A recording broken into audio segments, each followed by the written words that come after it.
As obras de humanización que se desenvolven no centro urbano deixarán sen operatividade a sede de Protección Civil emprazada no baixo do concello. Así o entenden os socialistas, posto que a entrada e saída dos vehículos deberá facerse pola peonalizada avenida Rosalía de Castro.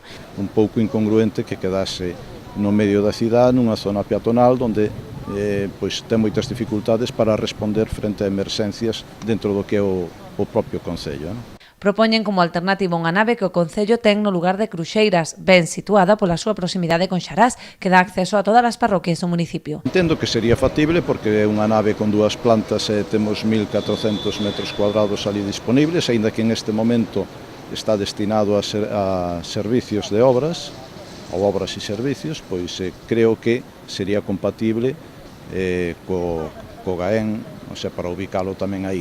Pero, no caso de que non se pudera ubicar en esa zona, pois que se desplace a outra ubicación.